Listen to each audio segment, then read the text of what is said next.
ID, the Future, a podcast about evolution and intelligent design. In 1980, influential paleontologist and evolutionary biologist Stephen Jay Gould wrote that we can know that evolution has happened by the imperfections and oddities that life shows. But is that true? And what if we took a closer look at those assumed evolutionary oddities and saw instead evidence of engineered elegance? Joining me today is retired geneticist Dr. Wolf-Ekkehard Lönnig to discuss his new paper reviewing the debate over the panda's thumb. Giant pandas have an elongated wrist bone, the radial sesamoid, that allows them to handle and eat bamboo with great dexterity. Some claim it's an imperfectly and inefficiently formed structure that is clear evidence of evolutionary processes at work. Others call it one of the most extraordinary manipulation systems in the mammalian world and clear evidence of engineering. So, which is it? Well, that's the topic of our conversation today. Now, in case you're not too familiar with the work of Wolf-Ekkehard Lönnig, let me share some details with you. Mathematician and ID theorist Granville Sewell has described Dr. Lönnig as an intelligent design pioneer. That's because for over 50 years, Dr. Lönnig has been offering robust criticism of Darwinian theory and advocating for intelligent design. He argued for intelligent design in his 1971 Masters of Science thesis at the Free University of Berlin. His faculty advisor there, the director of the Botanical Gardens and Botanical Museum of Berlin, Dahlem, had high praise for his thesis, saying this: "Finally, a master's thesis in which a young man turns decidedly against a sacred cow, neo-Darwinism or the theory of descent in general, and demonstrates the sore points of a doctrine, which for most minds is thought of not just as a theory, as a great synopsis, but as an impeccable and almost completely proven fact." Wolf-Ekkehard would go on to earn a PhD from the University of Bonn and work as a geneticist for over 25 years at the Max Planck Institute for Plant Breeding Research in Cologne. He has continued throughout his career, and now in retirement, to criticize Darwinism and promote intelligent design in his writings, several of which have been published in scientific journals. Dr. Lönnig, welcome to the podcast. It's an honor to speak with you today. Thank you very much for inviting me. Now, you've written a paper recently reviewing the debate over the panda's thumb. And over a couple of episodes, I'd like to unpack what you've written, because I think it's an important example of the debate over evolution and the argument for intelligent design. Now, first, for those who are not very familiar with your work, can you share briefly about your scientific training and your career as a geneticist? How did your career prepare you to question Darwinian orthodoxy? Yes, thank you very much for that very nice question. First, I would like to emphasize that a career in biology does not necessarily prepare you to question orthodox Darwinism. They do everything to keep you away from questioning Darwinian orthodoxy.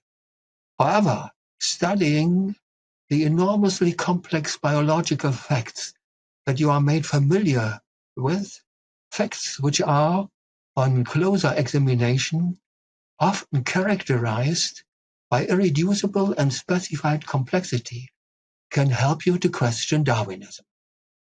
So I studied biology, including botany, zoology, genetics, and paleontology from 1965 to 1971 at the Free University of Berlin, as well as at the Universities of Mainz and Frankfurt. In the following years, I became a high school biology teacher.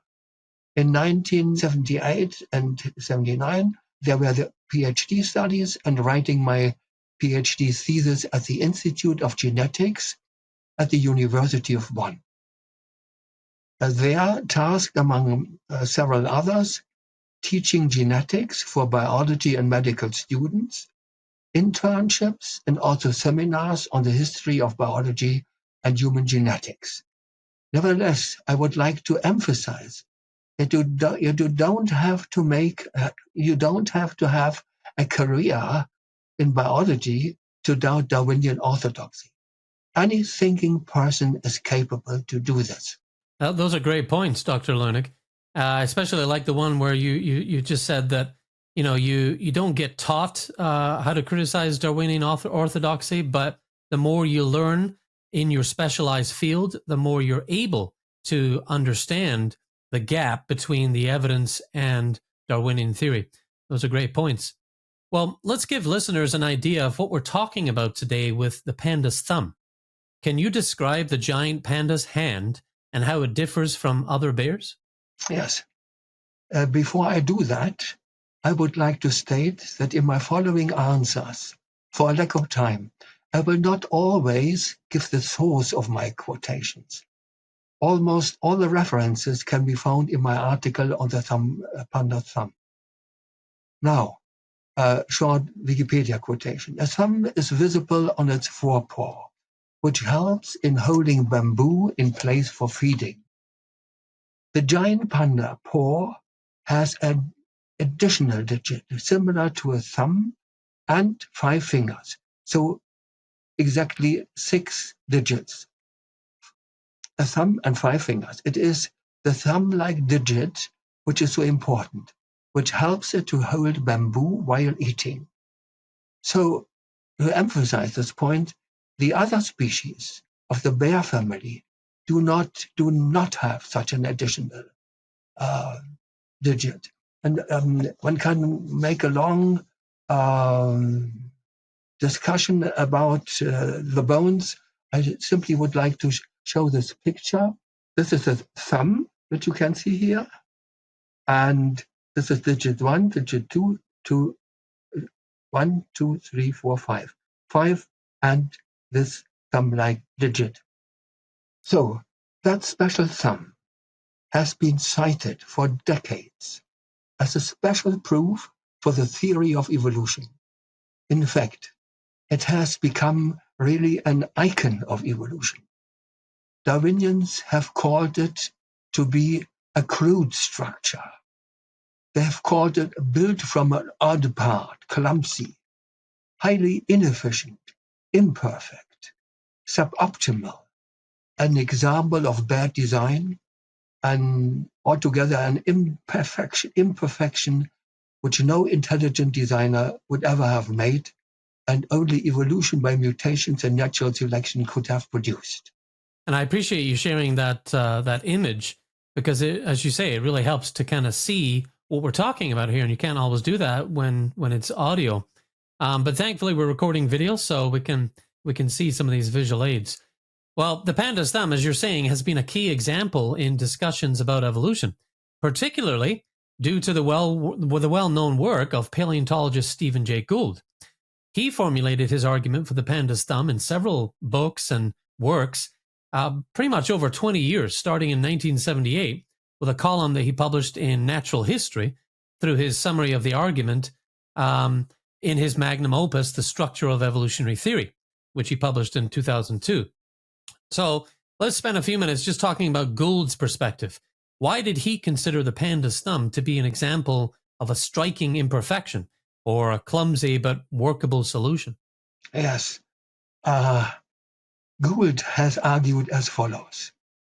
He said, we can know that evolution has happened by the imperfections and oddities that life shows. The panda must use parts on hand and settle for an enlarged wrist bone, and a somewhat clumsy but quite workable solution. The sesamoid thumb wins no prize in an engineer's derby. The panda thumb demonstrates evolution because, as all Gould, it is clumsy and built from an odd part, the radial sesamoid bone of the wrist. Gould also, the panda thumb is highly inefficient. If God had designed a beautiful machine to reflect his wisdom and power, surely he would not have used a collection of parts generally fashioned for other purposes. So far, quotations according to Gould. One may immediately ask after that, how did Gould know for sure what God would have done and what God would not have done?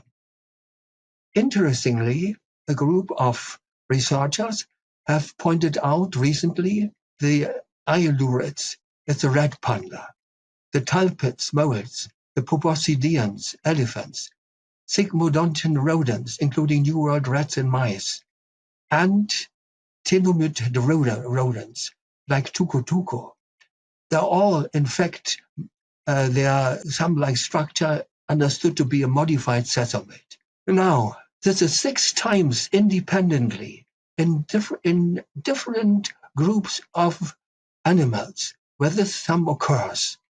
And then if evolution has produced it, it has 6 times independently made the same stupid mistake to take that wrist bone. There's recently a paper on the cotton rats, and they enlarged radial sesamate bone and that of the giant panda have a similar morphology and size relative to the rest of the hand. So this would be convergence in evolutionary terms, 6 times, at least 6 times independently. And this is really, as Meyer Minich moneymaker Nelson Seelge once said, convergence is a deeply intriguing mystery, given how complex some of the structures are. Some scientists are skeptical that an undirected process like natural selection and mutation would have stumbled upon the same complex structure many different times. And another biologist, here Henning Kahle from University of Bielefeld at that time, now it is precisely the phenomenon of convergence that poses further major problems for neo-Darwinism. For if the one-time emergence of completely adapted organs or characteristics through selection and random mutations can hardly be explained, the multiple formation of similar organs eludes the neo-Darwinian interpretation even further. So, evolutionists have a heavy problem with this at least 6 times independently arisen digits, although much smaller than in the panda in almost all cases. It is a problem for neo-Darwinism. But on the other hand, an intelligent course may reuse or redeploy the same module in different systems without there necessarily being any material or physical connections between those systems. Even more simply, intelligent courses can generate identical patterns independently. Luskin, according to Nelson and Wells.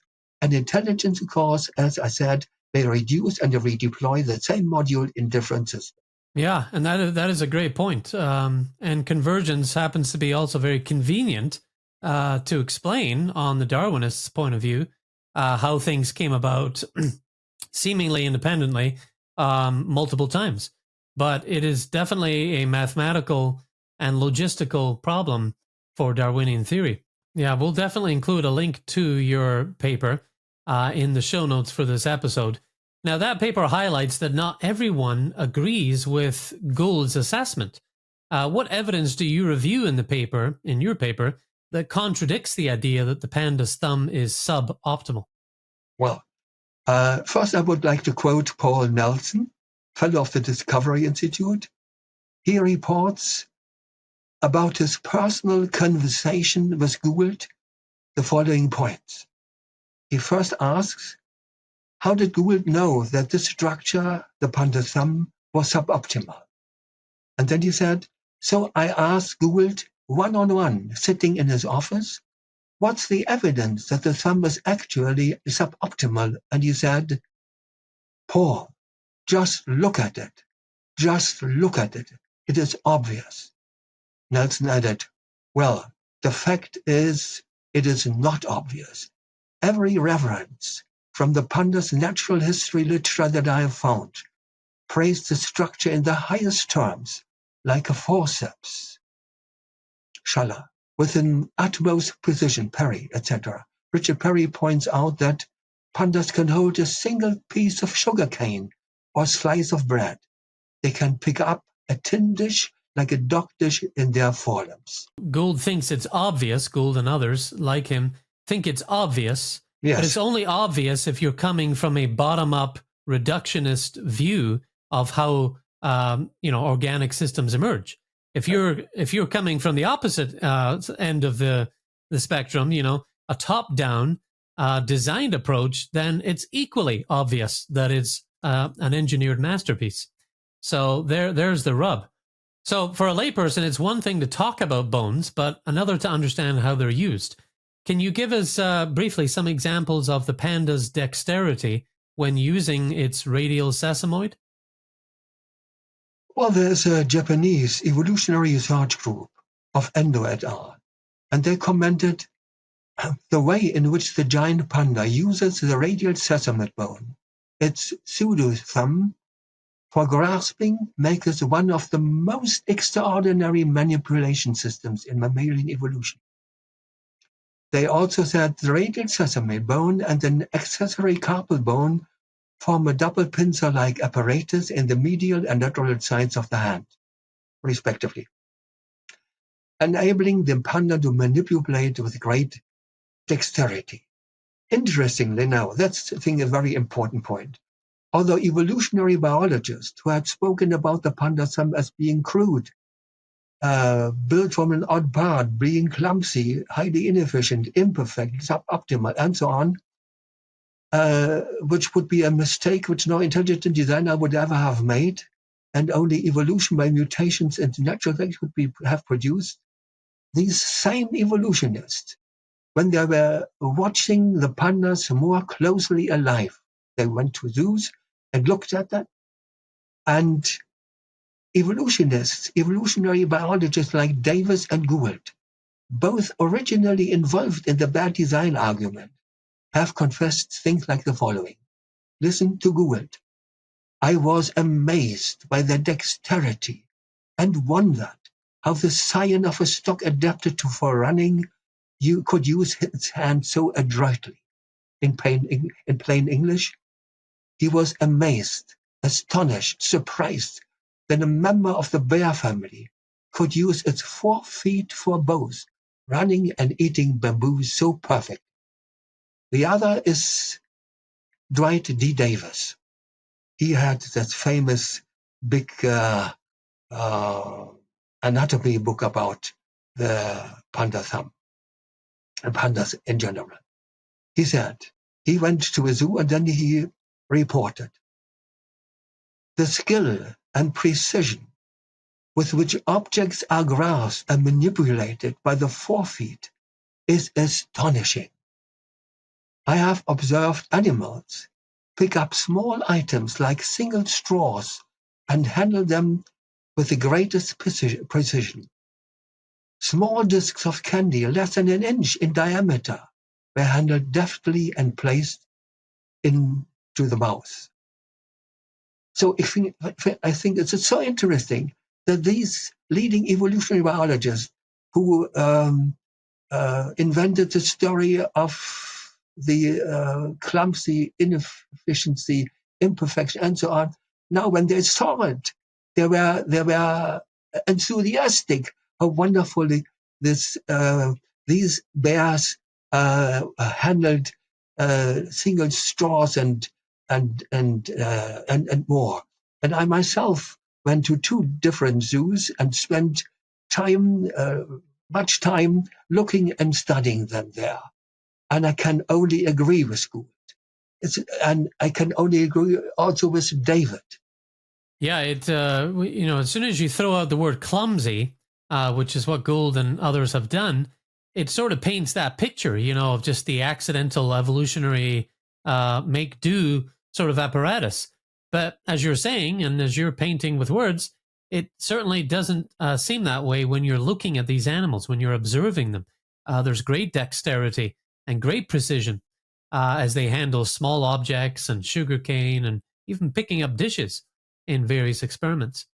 Well, in your paper, you quote molecular biologist Dr. Douglas Axe, suggesting that our inability to design such structures ourselves might disqualify us from judging their perfection or lack thereof. How does our lack of skeletal engineering influence our understanding of the panda's anatomy?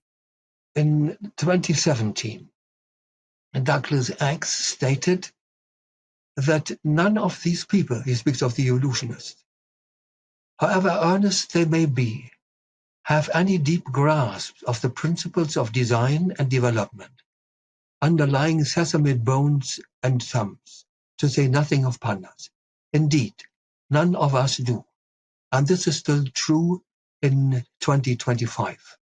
Recently, Q et al. Have published a paper, analyses based on the function of false thumb in animals possessing false thumbs.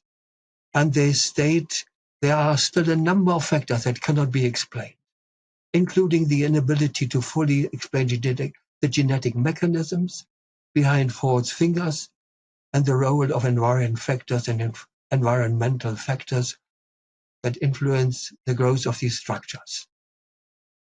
In the absence of this knowledge, the question is, how can evolutionists be so sure that the panda thumb is an example of bad design? And above all, how do evolutionists know that the panda thumb has been formed by many accidental, haphazard, random mutations, which have only slight or even invisible effects on the phenotype, to quote renowned Darwinian Ernst Mayr? Nevertheless, apart from this aspect of our so-called, we may call it the black box, so to speak, there's another, now already wide open box, namely what we can really see and study. And so far really and clearly understand. Well, let's talk about the wrist connection next. We recall that the panda's thumb is actually an enlarged wrist bone called the radial sesamoid. Your paper mentions some debate that relates to the panda's thumb controversy between Bristol University bioengineer Stuart Burgess and Nathan Lentz, a professor of biology at the City University of New York. Now, Burgess has studied human skeletal joints like the wrist and the ankle and argues that they are masterpieces of engineering. Professor Lentz, he counters this view, asserting that the human wrist has 8 bones like a useless pile of rocks, he says. You know, you point to Burgess's expertise in engineering, and I think I want to dwell on that for just a second, just to show listeners and viewers how important his view is on this. When it comes to assessing the optimality of design in biological systems. I mean, Burgess is the real deal. He's a professor of engineering design. He has years of experience designing engineering systems, including bio-inspired designs. He's worked on Olympic bicycles. He's worked on spacecraft. He's done even work with the Hubble Space Telescope and some military satellites. So he knows complex systems. And I think that's the position you have to be in to really share insight on how difficult it is to create these things in a natural way or an unguided process, and just how much engineering is inherent in them. So what is Stuart Burgess's counter argument to Nathan Lentz, and how does it relate to the panda's anatomy? I would first say that seeing that by the paradigmatic work of Burgess, all these speculations on superfluous human bones have scientifically been proved to be just what they are, entirely baseless evolutionary fantasies, to speak it frankly. The question may be raised now, could not the evolutionary ideas on the panda thumb also be entirely baseless evolutionary fantasies, to call that crude, clumsy, highly inefficient, imperfect, suboptimal, and so on? They ought to be contradicted by the biological facts. Could the panda's thumb not rather be a masterpiece of engineering, is the question. In a mail of 4th April 2024, Professor Stuart Burgess wrote to me, to quote in part, I had asked him to send me a quotable comment on that point. He said, as for the panda's thumb, it is of course an excellent design for the design objectives. When I read works by evolutionists on biomechanics, I am astounded by their lack of knowledge and ability to make sweeping and wild assertions. Because evolution predicts bad design, they, the evolutionists, impose their view of bad design despite the evidence. A great quote there, and a good way to remember it. Burgess saying to you, excellent design, speaking of the panda's thumb, for the design objectives. I think that's a key way to look at it. Here's my final question for today. Your paper emphasizes the dual function of the panda's hand, both for walking and for manipulating bamboo. How does this dual role potentially impact the design and efficiency of the thumb? Could a better thumb for grasping hinder the panda's ability to walk? Now please imagine the enormous task to find a solution for one and the same organ, for so totally different functions as walking on it and help and being of help for eating. In the case of the panda, for walking through the bamboo jungles, and for eating by manipulating bamboo, it has to grasp, pluck, peel, strip, bite bamboo stems with the same organ. So in 2022, a group of Chinese and American researchers have made a great step forward into the scientifically correct direction by becoming clearly aware of the key significance of the dual function of the panda thumb. The authors state, among many other points, to adapt to life as a dedicated bamboo feeder. Its extra thumb is arguably the most celebrated and yet enigmatic organ. In addition to the normal 5 digits in the hands of most mammals, the giant panda has a greatly enlarged wristbone, which we already heard several times, the radial sesamate, that acts as a 6 digits and opposable thumb for manipulating bamboo. To the best of my knowledge, none of the evolutionists have ever critiqued the panda thumb as being crude, clumsy, highly inefficient, imperfect, suboptimal, and better. None of these people has ever suggested a better construction for that thumb. Probably because a better, totally different thumb for grasping would hinder the panda's ability to walk properly.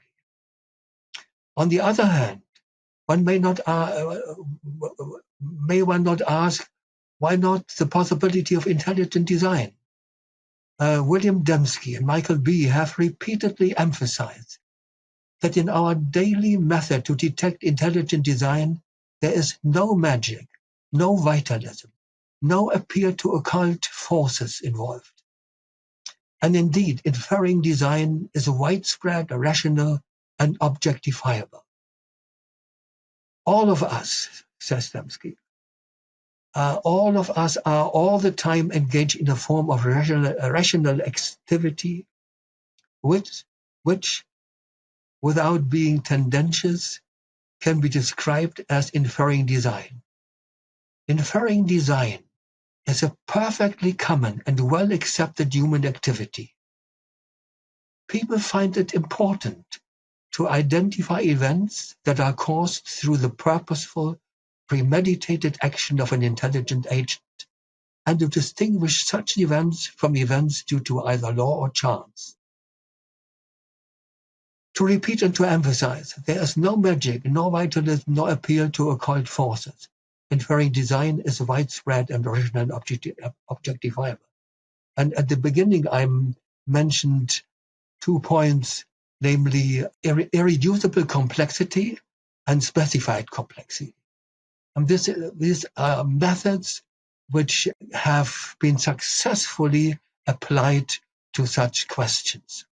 Yeah, that's really good, and and a good reminder that the appeal to design is not an appeal to occult forces, as Dembski's pointing out, or magic. This isn't magic we're saying is doing this, or we're proposing. This is information coming from a mind, and that is something that can positively produce the information that is necessary to explain infusions of new biocomplexity and this is something that makes sense, not on a magic level, but as a mechanism that is capable of doing what we say it does. So, yeah, those are great points. Well, I think we need more time to unpack the insights you provide in this paper about the debate over the panda's thumb. May I please interrupt you? I have one little point. Absolutely. Which I would like to add. I would like to add that there is a massive contradiction within the theory of evolution itself. Because Darwin asserted natural selection is daily and hourly scrutinizing throughout the world every variation, even the slightest, rejecting that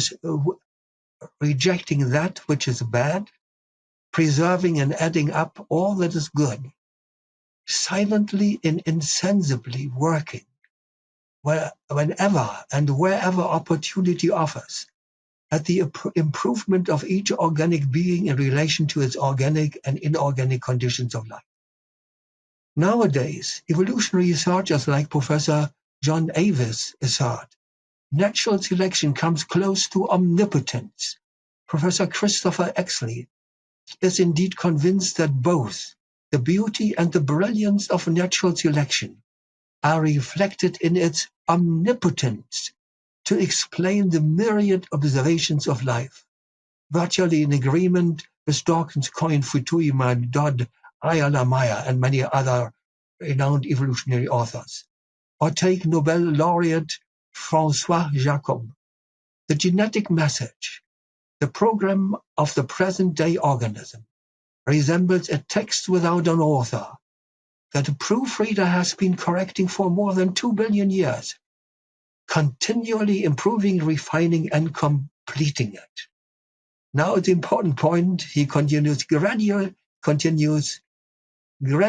eliminating all imperfections.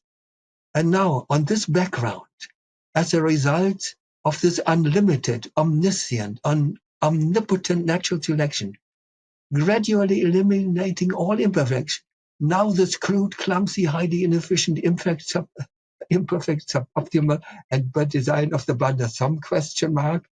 This is, I think, it's really a massive contradiction within the theory of evolution itself. Well, in part 2, we'll discuss what you refer to in your paper as the optimal panda principle and how this differs from Stephen Jay Gould's argument. We'll also consider why proponents of evolutionary processes haven't offered any alternative designs for this seemingly imperfect and clumsy wrist bone in giant pandas. And then we'll delve a little into the genetic aspects of the panda, allowing us to question whether natural selection can really be credited for the seemingly coordinated development of complex features like the panda's thumb. In short, we'll continue to probe our central question. Is there evidence that the panda's thumb could be, in fact, a well-engineered system, tailored to the panda's specific ecological niche? Well, Dr. Lönnig, thank you for your time. I look forward to continuing this conversation in our next segment. Thank you very much for interviewing me. Well, as I said in the show notes for this episode, always available at idthefuture.com, we'll include links to Dr. Lönnig's paper on the panda's thumb, as well as a link to his website, where you'll find detailed listings of his research and his publications. That's going to be at idthefuture.com and in the description for this particular episode. And if you enjoyed the content on today's episode, please consider sharing it with a friend and leaving us a 5-star review on Apple Podcasts or Spotify. And as always, reach out to me with comments or episode suggestions at andrew@idthefuture.com. That's andrew@idthefuture.com. Well, this is Dr. Lönnig. I'm Andrew McDermott. For ID the Future, thank you very much for tuning in.